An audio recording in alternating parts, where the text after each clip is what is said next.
Lo que será la entrevista, pero estudió en el Instituto Nacional, ingeniero civil de la Universidad Católica, fue director de la Oficina de Equidad e Inclusión de la Universidad de Chile, estudió en la London School of Economics en Londres, o sea... vivió en Rapa Nui, donde nos escuchan en el 88.3. Vamos a pasar por un montón de temas. ¿Cómo está, alcalde? Bienvenido al Ciudadano AE. Muy bien, muchas gracias. Muy contento de compartir esta mañana con ustedes.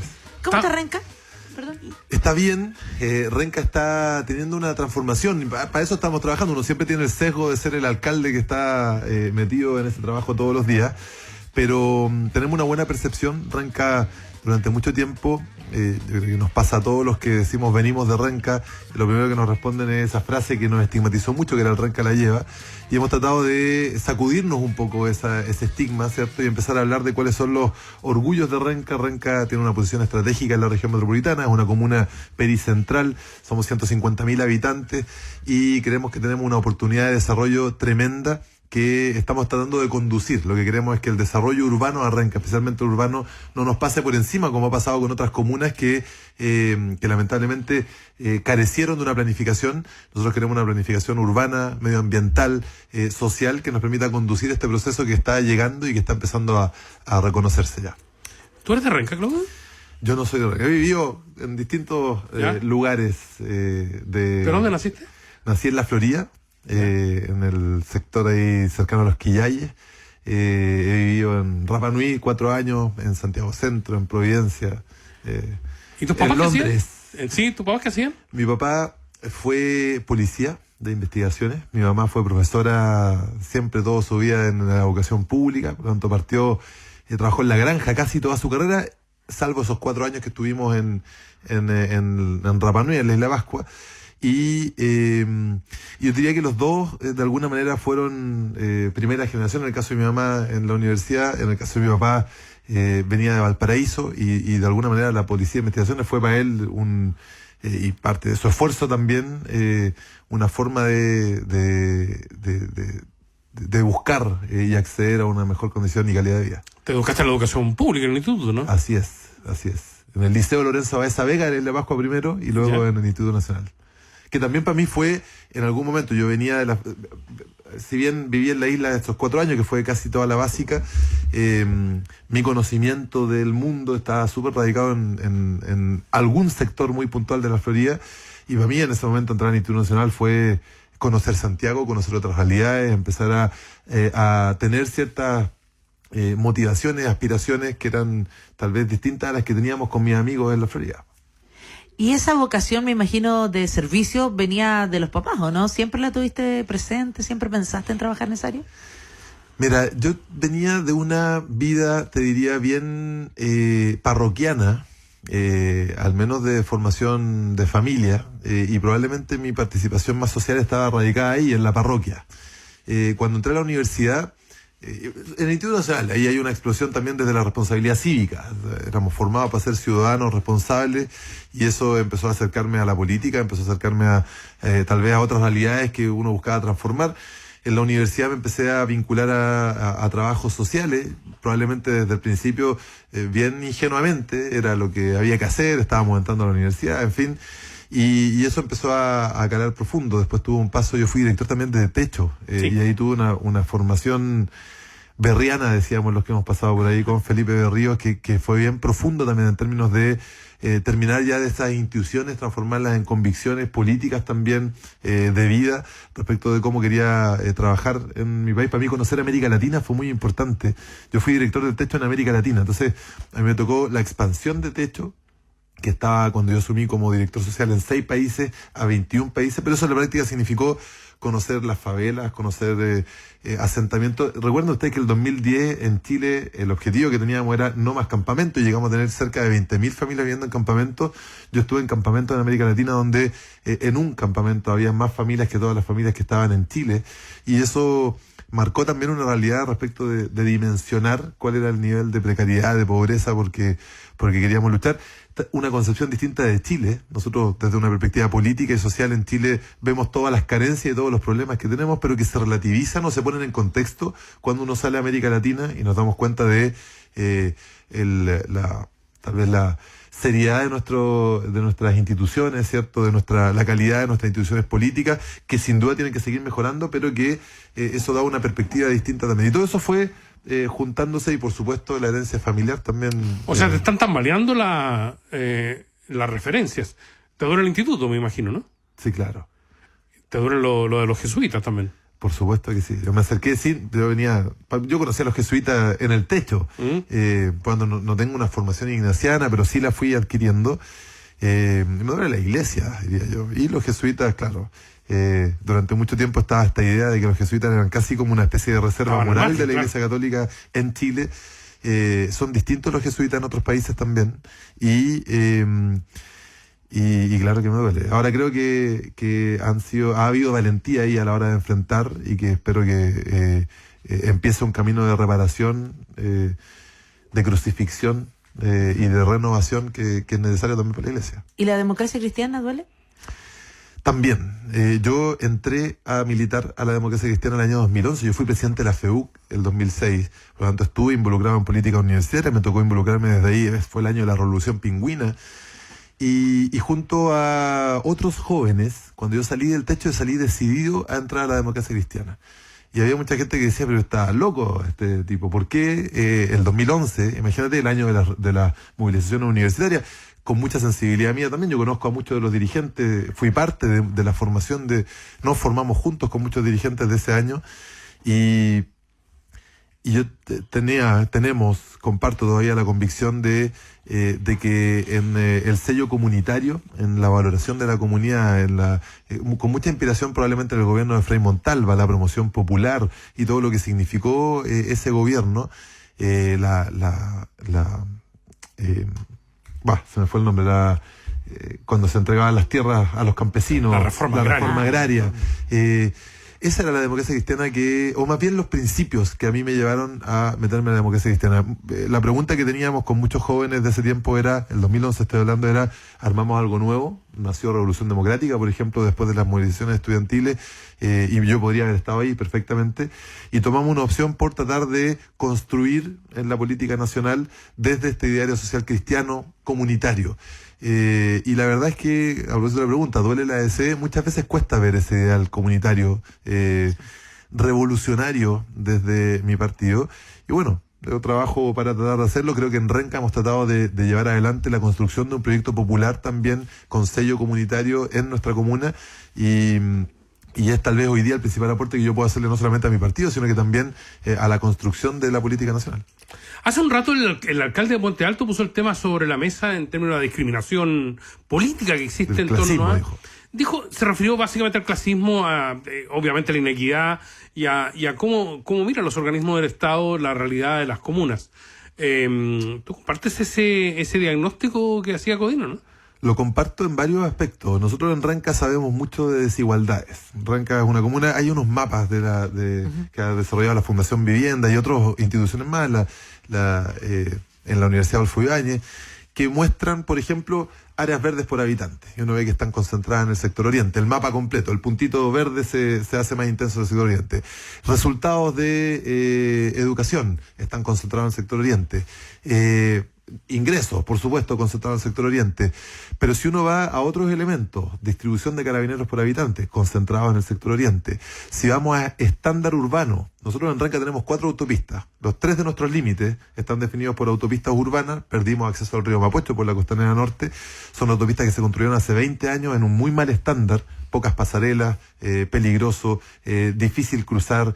Tenemos una cuarta autopista que es General Velázquez, que dividió Renca en 2. Tenemos una población completa, la población 1 de Mayo, que perdió acceso a su consultorio, que está a 500 metros, y que hoy día adultos mayores para llegar a ese consultorio tienen que tomar un taxi pirata que les cobra 3 lucas de ida y 3 lucas de vuelta. Por lo tanto, es muy frustrante ver que con ese estándar que nosotros tenemos en nuestra autopista, AVO 1, que pasa por las comunas de Vitacura y de Las Condes, se construya completamente soterrado, con una inversión del Estado. Esto no solamente las condiciones de la concesión. El Estado de Chile invierte en AVO 1 $400 millones para que se soterre. Había notas de prensa, por ejemplo, que hablaban de los árboles, que a mí me parece una preocupación fundamental. que se están sacando del bandejón de Vespucio. Hay una aplicación en el celular que uno puede ver cómo está la salud de esos árboles antes de que sea replantado cuando termine esta construcción. Me hubiese encantado una aplicación para ver qué es lo que pasa con los adultos mayores que perdieron acceso a su centro de salud en Renca. Entonces, nosotros vivimos esa distribución inequitativa de recursos desde el Estado de Chile, que se suma además a la distribución inequitativa de recursos que hay en las municipalidades. Las municipalidades, 3 municipalidades del sector oriente de Santiago, tienen hasta 6 veces más recursos que la gran mayoría de las municipalidades del país. Entonces, incluso eso yo lo puedo entender, que las municipalidades del sector oriente tengan más recursos para tener más áreas verdes. Lo que no puedo entender es que el Estado de Chile, desde el nivel central, además, por sobre eso, genere condiciones distintas, por ejemplo, cuando se distribuyen los recursos policiales, por ejemplo, cuando se construyen mega obras de infraestructura que no tienen los mismos estándares y que son mejores en el sector oriente y peores en el sector poniente de Santiago. Y esto en Santiago, que nosotros vemos, es mucho más fácil ver esa desigualdad, pero si nos vamos a regiones probablemente la situación empeora. Por lo tanto, yo coincido con la categoría, he sido parte también de esa discusión. Me parece que el Estado, es importante hablar del Estado, esto se ha arrastrado durante muchos gobiernos, ha amplificado la desigualdad en nuestro país, y lo que sí creo es que este gobierno, y desde ahora en adelante todos los gobiernos tienen la responsabilidad de romper con esa distribución inequitativa y hacer que para el Estado de Chile dé lo mismo donde vive un ciudadano, porque hoy día no da lo mismo. Hoy día el Estado de Chile invierte recursos de manera distinta dependiendo de dónde viven los ciudadanos. Que van a entrar por ahí, la gente que viene a la COP va a entrar por Renca.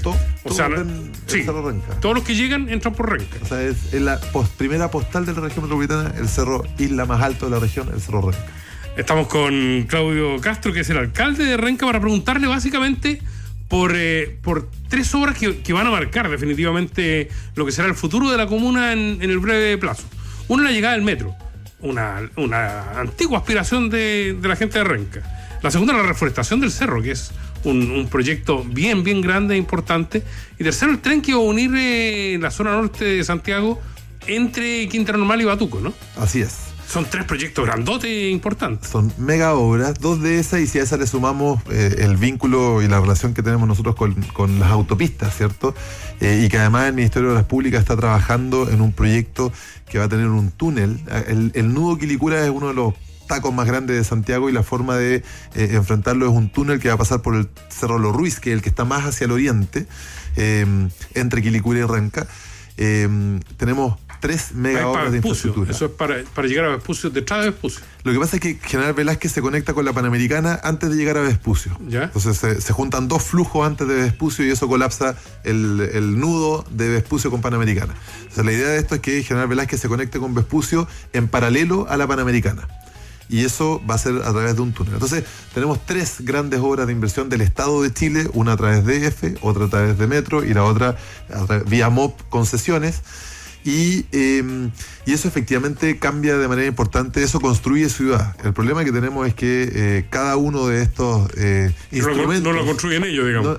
Y no se preocupan de ¿Y de qué manera? El metro se preocupa de mover gente, y cuando nosotros le decimos que tiene que considerar el impacto urbano que va a tener en la llegada del metro, lo que nos dicen es, bueno, eso no está dentro de nuestros roles, por lo tanto nosotros vamos a seguir moviendo gente, ¿cierto? Es bien avasallador el metro en su llegada y en su vínculo con la comunidad. No por el metro en sí, no por las estaciones en sí, sino porque tiene que haber un parque de acopio, ¿no? Porque ahí llegan los trenes. Pasan 2 cosas en Renca. Uno es que toda la construcción de la línea se va a hacer desde Renca. Y esto por primera vez se hace con un robot que hace automáticamente el túnel. Y eso va a utilizar un terreno de casi 10 hectáreas donde se tiene que instalar toda la faena para la construcción. Entonces lo que nosotros le dijimos a Metro, de hecho Metro nos informó eso, nos dijeron, nosotros vamos a expropiar este terreno, vamos a generar toda la faena durante los 5 años que dura este proceso, y luego de eso, ese terreno va a... imagínense ustedes un terreno de 10 hectáreas al lado de la estación de metro, o sea, una plusvalía tremenda. Exacto. Hoy día es muy barato, va a ser muy caro en 5 años más o menos. Y finalmente Metro nos dijo, ¿saben qué? No vamos a expropiar, lo que vamos a hacer es arrendar. Y eso significa que hay un privado, dueño de ese terreno, ¿cierto?, que va a captar toda la plusvalía de la llegada del Metro Renca. Esto mismo pasa en todo el corredor de Metro. Entonces la pregunta es, ¿qué es lo que hace Metro para que que es un instrumento del Estado, para que esa plusvalía que genera Metro, que va construyendo ciudades en los entornos de las estaciones, sea captada por el sector público. Y que, por ejemplo, el Ministerio de Vivienda tome este terreno de 10 hectáreas al lado de la estación y pueda generar un proyecto de integración con acceso a sectores comerciales, parques, en fin. Eso es un elemento que nos parece que una mínima articulación entre Ministerio de Vivienda y Metro, en este caso, podría hacer que el Estado de Chile capte un terreno importante. Estamos hablando de un terreno que está primero conectado con el metro y dentro del anillo de Vespucio. O sea, nosotros hemos calculado que solamente los terrenos que están en el entorno de la llegada del metro son suficientes para hacerse cargo de todo el déficit habitacional de las comunas de Renca, Cerro Navia y Quinta Normal juntas. O sea, acá hay una posibilidad, en vez de seguir construyendo y ampliando la ciudad hacia sectores periféricos, acá hay una posibilidad tremenda, que valdría la pena la articulación del Estado en este caso. Y lo segundo es que además llegan las cocheras a Renca. Eso es un terreno de 17 hectáreas, eso es el tamaño del parque forestal. No hay ninguna cochera del metro que después de que ya entran en operaciones no haya sido sancionada por la autoridad ambiental, por las vibraciones, por los ruidos, por las emisiones contaminantes. Por lo tanto, nosotros anticipamos que eso mismo va a pasar acá, en un lugar que nosotros estamos apostando a que se densifique, y esa es la apuesta. A eso nos referimos con la construcción de ciudades. El metro llega al sector poniente. Aldo decía que era un anhelo importante y histórico de la comuna de Renca, es verdad, pero la comuna de Renca se construyó desde el oriente hacia el poniente. El centro cívico de Renca está más bien hacia el oriente de la comuna, y no es ahí donde llega el metro. El metro llega al sector poniente, que es un espacio que tiene mucho potencial para desarrollarse urbanísticamente y habitacionalmente. Ese sector se va a densificar de manera muy importante.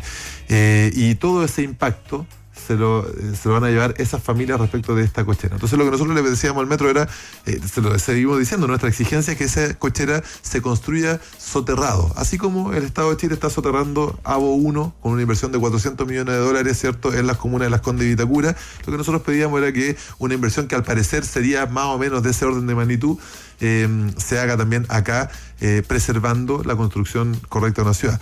Y hemos recibido, yo creo que no en sentido figurado, hemos recibido portazos en la cara muy fuertes, entre otras cosas porque ni siquiera se han dignado a respondernos formalmente, pero en la práctica sigue avanzando la construcción de metro.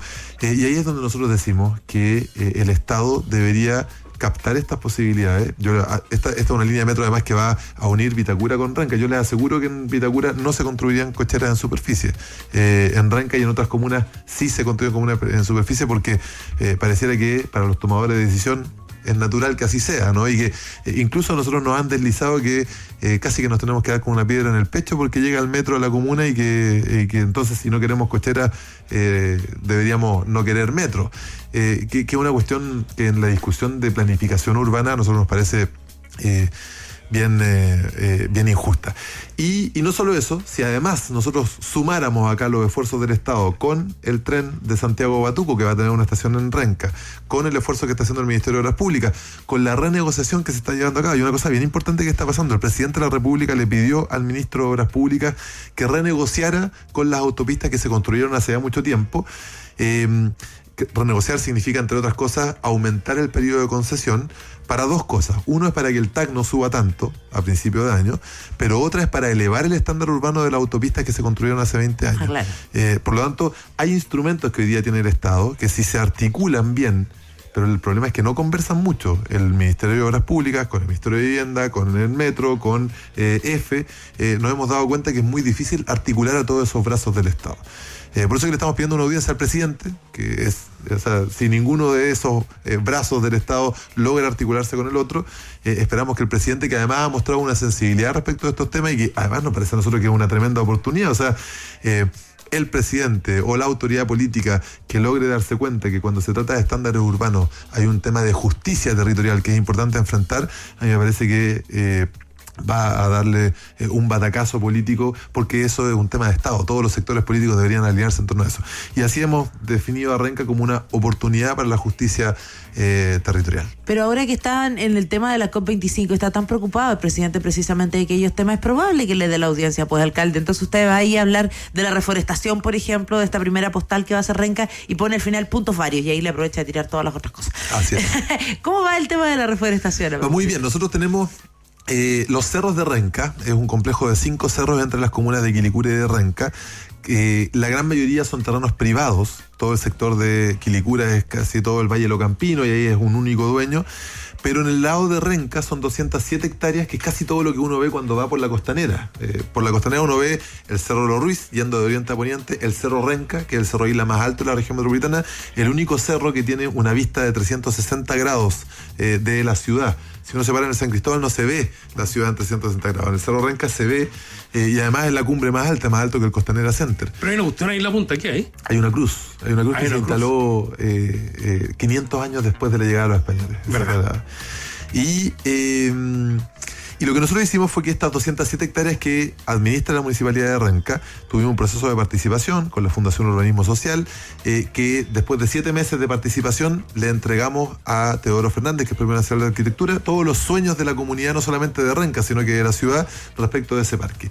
Y hoy día tenemos un plan maestro que tiene teleférico, que tiene queremos transformar la cumbre en el mirador natural más alto de la región metropolitana, senderos, miradores, espacios deportivos, en fin, acá hay un potencial tremendo que además de nuevo hace justicia territorial, porque en la zona de Santiago Norponiente es la zona de la ciudad que tiene menos acceso a áreas verdes por habitante, y este cerro está completamente rodeado por población. Nosotros calculamos que hay 1,5 millones de personas que se levantan y ven el cerro saliendo desde su casa. Por lo tanto, transformarlo se convierte en una prioridad. Y efectivamente hemos venido en este proceso de ir paulatinamente. Esto vale más de 45.000 millones de pesos ejecutar este plan maestro. Después hay costos de mantención, por lo tanto eso excede la capacidad municipal. Hemos montado una mesa público-privada también que se ha constituido, y con la comunidad que ha ido conduciendo este proceso. Hemos ido accediendo a distintos fondos y buscando muchas oportunidades, y efectivamente vimos en la COP25 una oportunidad. Conversamos con la ministra Schmidt, le dijimos que la reforestación del Cerro Renca puede ser un hito ambiental también.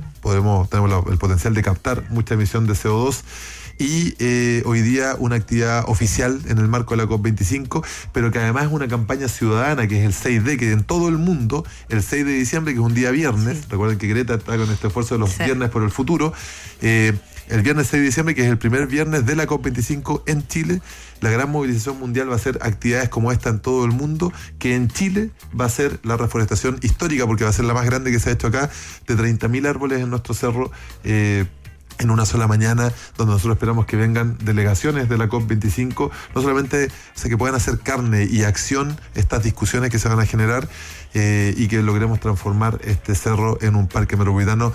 Nosotros lo llamamos el Parque Metropolitano Cerros de Renca, siguiendo este plan maestro que hemos definido. ¿Se van a usar especies nativas? Solamente especies nativas. El gran desafío acá es el agua. Justamente estamos trabajando en todo un sistema de riego por goteo que nos permite optimizar también toda esa mantención. Y yo creo que estamos encaminados en la construcción del parque más grande construido por la comunidad. Y el letrero no va, ¿no? El letrero sigue siendo Renca, ¿sí? El nombre de la ciudad. No tiene que llamar, el Renca la lleva, la sacaste. Sí. Era, como les decía antes, estigmatizó mucho esto. En un minuto les cuento que Renca, hay un Renca en Argentina. La fiesta religiosa más grande de Argentina es el Señor de Renca, que le debe su nombre a la parroquia, que es la séptima más antigua de Chile, que es el Señor de Renca en Chile, por una imagen que está en el altar. Esta imagen, cuando la corona española expulsó a los jesuitas, tomaron esta imagen, se la llevaron a la provincia de San Luis, ahí construyeron un caserío que es como la Tirana en Chile, y todos los 3 de mayo es feriado en toda la provincia de San Luis, que es como que fuera feriado acá en toda la región metropolitana por la extensión, porque la procesión al Señor de Renca es una fiesta tremenda, así como es la Tirana en Chile. Cuando uno habla de Renca en Argentina, te cuentan esta historia, que es un orgullo. El Papa Francisco recibió hace un tiempo de la alcaldesa de Villa Mercedes, que es la comuna donde está este caserío que se llama Renca, la imagen del Señor de Renca. Esa imagen está en el altar de la séptima parroquia más antigua de Chile, que está en nuestra comuna. Tenemos el Quasimodo más antiguo de Chile, tenemos en Renca nació el hip hop con los Panteras Negras, tenemos la asociación de fútbol amateur más grande de todo Chile, en Renca, la Asociación Histórica de Fútbol de Renca. Por lo tanto, es muy injusto que Renca haya sido estigmatizado y que la identidad haya quedado reducida a ese letrero, cuando tenemos todo esto, que es un patrimonio no solamente de Renca, sino que de nuestro país. ¿Cuáles son los principales problemas de Renca hoy día? Bueno, en Renca el conflicto número uno casi todo está radicado en esta desigualdad que se vive en Renca, ¿no? El acceso urbano es muy deficiente, tenemos un acceso a transporte público que es muy deficiente. Hasta hace poco tiempo nosotros teníamos a Alsace, que era el peor operador del Transantiago, pero que además en Renca operaba peor que en las otras comunas. Por lo tanto, la conexión de Renca con la ciudad funciona como una isla entre estas 3 autopistas y el resto de la ciudad. Por eso que el desafío urbano es tan relevante. Y tenemos también pobreza. Renca tenemos 26,5% de pobreza multidimensional, lo que nos ofrece o nos presenta una serie de desafíos sociales muy fuertes. Ayer yo tengo una actividad todos los días martes que se llama Alcalde en tu barrio, que básicamente es que el municipio se despliega en un barrio para caminarlo y ver en terreno cuáles son los desafíos que nos presentan los vecinos. Tenemos una población que es la Maule, que fue construida en los 80 por la dictadura, o sea, un estándar de vivienda de 34 metros cuadrados, donde estas familias concentran una serie de desafíos sociales tremendos, mucha violencia, narcotráfico. En Renca tenemos un índice de violencia, por ejemplo, contra la mujer que se dispara respecto de otros lugares de la región metropolitana.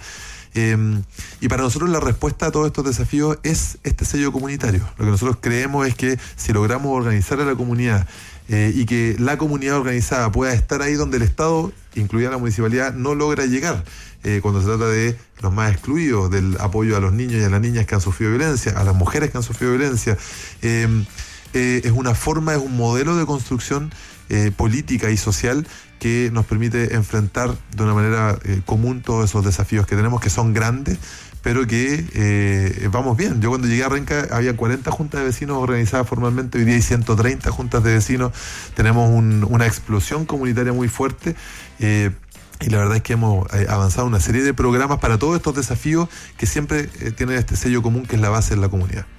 Estamos durmiendo de noche ya, ¿no? ¿Cuántos años tiene la guagua? Yo tengo una guagua Santiago que es de 9 meses, la María que tiene 3 años, mi señora Isabel que aguanta también todo esto y que me acompaña y subsidia de gran manera todo lo que estamos haciendo.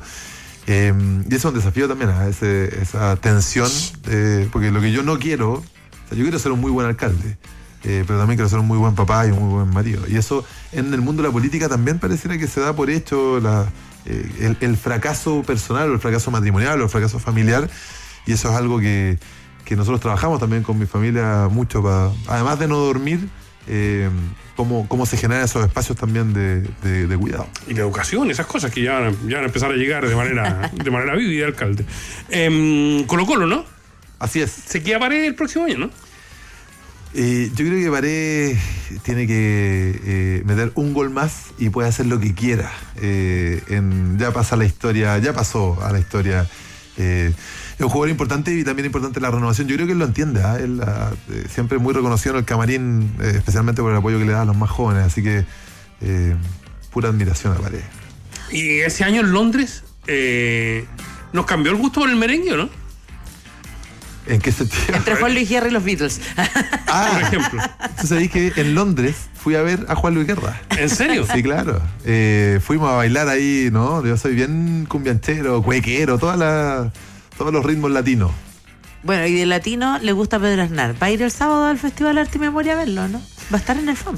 Sí, no puedo este sábado, pero sí. Pero bueno, ya agendó fechas aquí en el Teatro Oriente también tiene. Es una canción muy bonita que es El Huracán, que nosotros la hemos ocupado mucho en campañas incluso. Dice, lo que ellos no saben, lo que no sabrán jamás, es que aquí en esta tierra, desde la montaña hasta el mar, sopla una brisa ligera que va a volverse huracán. Y ese huracán, o esa brisa ligera que se convierte en huracán, para nosotros es esta importancia, esta necesidad de que lo comunitario le gane al individualismo que tenemos impregnado en el país. Hoy día debe ser de los desafíos más importantes que tenemos, el individualismo, la mercantilización de las relaciones, y probablemente lo más contracultural es hablar de comunidad, por eso es que nosotros lo hacemos por donde vamos, y esa canción de Pedro Aznar es una inspiración. Pues esta brisa, que nadie le teme, ¿cierto? Y que todos la ven insignificante, esperamos que se vuelva un huracán. Bueno, con ese huracán nos vamos a despedir entonces del alcalde de Renca, Claudio Castro. Muchas gracias, alcalde. Muchas gracias a ustedes. Chao.